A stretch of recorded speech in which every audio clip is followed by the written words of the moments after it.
భారతదేశంలో కూడా జెన్జీ ఉద్యమం మొదలు కాబోతుందా? సో దేశమంతా కూడా అట్టుడికే పరిస్థితులు రాబోతున్నాయా అని నేను మిమ్మల్ని భయపెట్టా. సో అట్లాంటి పరిస్థితులు భారతదేశంలో వస్తాయో రావో అనేది మనం ఇప్పుడే ప్రెడిక్ట్ చేయలేం.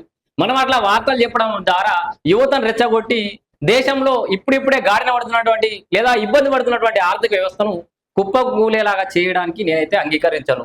సో ఒక బాధ్యత గల పౌరుడిగా భారతదేశం పరిపాలన అనేది ఇట్లనే స్టడీగా పోవాలనే కోరుకుంటా. అయితే ఇక్కడ ప్రభుత్వాలు వ్యవహరిస్తున్నటువంటి ఈ వైఖరి, నిరంకుశత్వ వైఖరి ఏదైతుందో అది ఖచ్చితంగా కొంచెం తగ్గాలి, అవినీతి తగ్గాలి, సో అక్రమాలు తగ్గాలని చెప్పేసి ఖచ్చితంగా కోరుకుంటాం. అయితే బంగ్లాదేశ్ లో జరిగినట్టుగా, ఇంకో దేశాల్లో జరిగినట్టుగా ప్రధాని పారిపోయేటట్టుగా, అంటే ప్రభుత్వ ఆస్తులను తగలబెట్టేసి ప్రధాని ఇంట్లోకి పోయి ఏవి దొరికితే వెతకపోడు గసండి దుకాణం అయితే భారతదేశంలో పెడితే మాత్రం మనం అడకదిరే పరిస్థితికి పోతాం.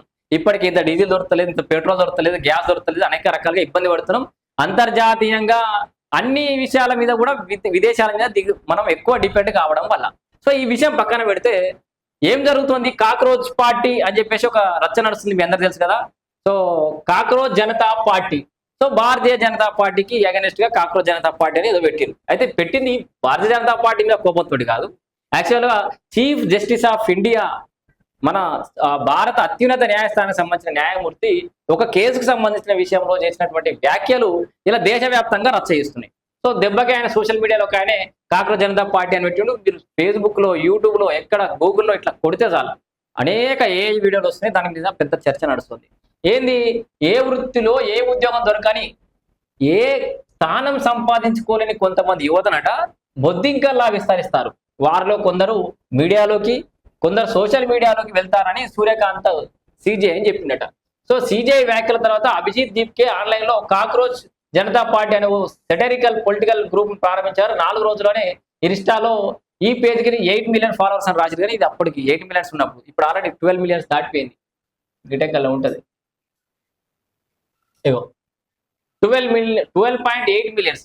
మన ఈ వార్త మీకు ఏరే లోపల అది 13 మిలియన్స్ కావచ్చు, 20 మిలియన్స్ కూడా కావచ్చు. అట్లా అసలు ర్యాపిడ్ గా పోతుంది ఆ ఇన్స్టా పేజ్ అయితే. సో ఇది ఇప్పటికైతే సోషల్ మీడియా ప్లాట్ఫామ్ లాగానే ఉంది. ఒకవేళ కనుక ఇది రియల్ లైఫ్ లోకి, అంటే రియలిస్టిక్ గా పొలిటికల్ యాక్టివిటీలోకి కనుక దిగితే కొంత చేంజెస్ వచ్చే అవకాశం ఉంది, ఒక కుదుపు వచ్చే అవకాశం అయితే ఖచ్చితంగా కనబడుతుంది. ఇక్కడ ఆయన కాక్రోచ్ జనతా పార్టీ అని చెప్పేసి మనం చూడవచ్చు, 56 పోస్టులకి 12.8 మిలియన్. సో ఇక్కడ మనకు భారతీయ జనతా పార్టీకి 8.7 మిలియన్స్ ఉంటే ఇది 4 రోజులనే 8.8 మిలియన్స్ దాటేసింది. సో భారతీయ జనతా పార్టీని దాటేసింది అని చెప్పేసి అయితే ఇక్కడ నడుస్తుంది. మరి ఇక్కడ ఈయన ఎవరు, ఈ కాక్రోచ్ జనతా పార్టీ అని పెట్టి సెటరికల్ పేజ్ పెట్టిన ఎవరు, ఏం చేయబోతుండో ఒకసారి ఆ వివరాలు కూడా చూద్దాం ఈ లోపల. సో ఏ దేశంలో కానీ యువతను కరెక్ట్గా వాడుకుంటే ఆ దేశ భవిష్యత్తు బాగా అద్భుతంగా ఉంటుంది, బంగారు భవిష్యత్తు నిర్మించుకోవచ్చు. మన భారతదేశానికి ఉన్నటువంటి అడ్వాంటేజే యువత. సో పెద్ద ఎత్తున యువత ఉన్నారు. ఆ యువతని ఉద్యోగాలు ఇవ్వడంలో వీళ్ళు ఎంతసేపు సంపాదించుకోవడం, ప్రాజెక్టుల పేరుతోటి కోట్లు, లక్షలాది కోట్లు కూడబెట్టుకోవడం, తీసుకుపోయి విదేశాలలో పెట్టుబడి పెట్టడం. మనకేమో విదేశీ పర్యటనలు దక్కించుకోరంటారు, అవిగా ఉన్నది ఇవి ఉన్నది అంటారు. వీళ్ళు మాత్రం తీసుకుపోయి విదేశాలలో పెట్టుబడి పెడతారు. దాని ద్వారా మన కరెన్సీ బయటకు పోతుంది, కానీ బయట డాలర్స్ మన దగ్గర తిరిగే పరిస్థితి లేదు. ఎక్స్పెండిచర్ అనేది తగ్గిపోయింది. సో మన దగ్గర ఖర్చు తగ్గింది కాబట్టి మనకి ఇబ్బంది అవుతుంది. బాబు మా దేశం కోసం, ధర్మం కోసం పార్టీ యూత్ లో ఇంత నెగిటివిటీ ఉందా? సో ఇది వేరే పొలిటికల్ యాంగిల్ పోయింది. కానీ అసలు ఈయన ఎవరు, ఈ పార్టీ పెట్టిన ఆయన ఎవరు? జెన్జెడ్ యువతలో నిన్నటి నుంచి రాజకీయంపై సరికొత్త ఆసక్తి వ్యక్తమవుతోంది. ఒక ఆయన సోషల్ మీడియాలో పోస్ట్ పెట్టాడు. ట్రెండింగ్ రీల్స్ నుంచి డైలీ అప్డేట్స్ వరకు రాజకీయం ఒక్కసారిగా యువత చర్చలోకి వచ్చేసింది. ఎక్కడ చూసినా ఈ జెన్జెడ్ వీళ్ళే. దీనికి అంతటికి కారణం ఒక్కడే, అతనే అభిజిత్ దీప్కే. సో అభిజిత్ దీప్కే ఏం చేసిండో మీకు ఇప్పుడు, అంటే జస్టిస్ సూర్యకాంత్ ఏం చేసిండో మీకు ఆల్రెడీ ఇందాక చెప్పే కదా. అంటే దీనికి అంతటికి కారణం ఆయన ఏం చేసిండంటే బొద్దింకలతో పోల్చిండు. భారతదేశంలో ఉన్నటువంటి యువతనంతా బొద్దింకలతో పోల్చిన తర్వాత ఇది పెద్ద రచ్చ అవుతోంది. ఈయన ఏం చేసిండు, ఆ వ్యాఖ్యలకు నిరసనగా ఆన్లైన్ లో పుట్టుకొచ్చిన ఒక వ్యంగ్య రాజకీయ పార్టీయే ఈ కాక్రోచ్ జనతా పార్టీ. సో దీంట్లో సిజే పార్టీ ప్రారంభించిన 2 రోజుల్లో 40,000 ఇవంతా కూర్చొని చెప్తా. ఎవరు ఈ అభిజిత్ దీప్కే, ఈయన ఎవరు, ఈయన ఏం చేసిండనంటే అభిజిత్ దీప్కే కాక్రోచ్ జనతా పార్టీ వ్యవస్థాపకుడు. ఆయన ఒక political communication strategist. Abhijit Dipke ఒక పొలిటికల్ కమ్యూనికేషన్ స్ట్రాటజిస్ట్. ఆల్రెడీ ఈయనకి దీంట్లో అనుభవం ఉంది కాబట్టి తొందరగా రియాక్ట్ కావాలండి ఈ ఇష్యూకి. దీన్ని ఎన్క్యాష్ చేసుకోవాలి. ఐ మీన్ క్యాష్ మీన్స్ ఏదో ఎర్నింగ్ చేస్తున్నాడు కాదు, ఈ సిచ్యువేషన్ ని బాగా వాడుకోగలిగిండు.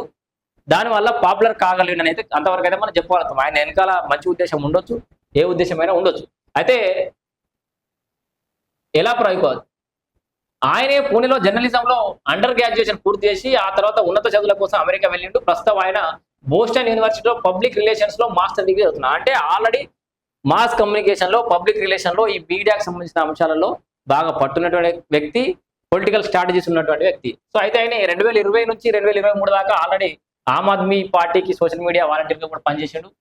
ఫిబ్రవరి 2020లో అరవింద్ కేజ్రీవాల్ నేతృత్వంలోని ఆప్ విజయం సాధించగా ఢిల్లీ అసెంబ్లీ ఎన్నికల సమయంలో మీమ్స్ ఆధారిత డిజిటల్ క్యాంపెయినింగ్ లో అభిజిత్ కీలక పాత్ర పోషించారు వాళ్ళ గెలుపుల. సో మొత్తం సోషల్ మీడియాని గట్టిగా నడిపించినట్టు. ఏమిటి కాక్రోచ్ జనతా పార్టీ అంటే, ఆ కాక్రోచ్ జనతా పార్టీ యొక్క విధి విధానాలు చెప్తున్నారు.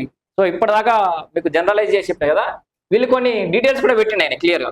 కాక్రోచ్ జనతా పార్టీ అది అంటే సెటరికల్ గానే అయితే పెట్టిండు, మరి అది రియల్ టైంలో ఏమైతే చూద్దాం. కానీ దీంట్లో సిజేపీ అధికారులకు వస్తే, అంటే కాక్రోచ్ జనతా పార్టీ అధికారులకు వస్తేనట, రిటైర్మెంట్ తర్వాత ఏ చీఫ్ జస్టిస్ కూడా బహుమతిగా రాజ్యసభ సీటు ఇవ్వబడదు. నువ్వు సీజేగా ఉన్నాను రోజు అన్ని ఫెసిలిటీస్ ఉంటాయి, మీకు అన్ని వసతులు ఉంటాయి, అన్ని అలవెన్స్లు ఉంటాయి, అద్భుతమైన జీతం తీసుకుంటారు. అయిపోయిన తర్వాత రాజ్యసభ సీట్ ఎందుకు బహుమతిగా అనేది వీళ్ళ క్వశ్చన్. సిజేపీ పాలిత రాష్ట్రంలోనైనా లేదా ప్రతిపక్షాల పాలనలోనైనా ఏదైనా అసలైన ఓటు కనుక ఒకవేళ ఓటు చోరీ జరుగుతాయి, ఇప్పుడు సర్ పేరుతోటి ఈ ఓటర్ల ప్రక్షాళన ఏదైతే జరుగుతుందో అట్లాంటి ఏమన్నా దాని మీద సెటర్ అన్నట్టు. ఇది ఏదైనా ఒరిజినల్ ఓటు తీసేస్తే సదరు ఎన్నికల అధికారిని ఉప చట్ట కింద అరెస్ట్ చేస్తారు. ఎందుకంటే పౌరుల ఓటు హక్కును లాక్కోవడం ఉగ్రవాదం కంటే తక్కువేం కాదంటారు వీళ్ళు. మహిళలకు 50% రిజర్వేషన్లు కల్పిస్తాం. ప్రభావవంతమైన వ్యాపారవేత్తల యాజమాన్యంలోని అన్ని మీడియా సంస్థల లైసెన్స్లు రద్దు చేస్తాం. ఆల్రెడీ యాజమాన్యం వ్యాపారాలు చేసుకుంటూ వాళ్ళు కూడా మీడియాలు పెట్టుకున్న అందరినీ తీసేస్తారట. ఒక పార్టీ నుండి మరో పార్టీలోకి ఫిరాయించే ఏ ఎమ్మెల్యే అయినా ఎంపీ అయినా సరే 20 ఏళ్ల పాటు వాళ్ళకి ఎన్నికల్లో పోటీ చేయకుండా ప్రభుత్వ పదవులు చేపట్టకుండా నిషేధం పెట్టేస్తారట.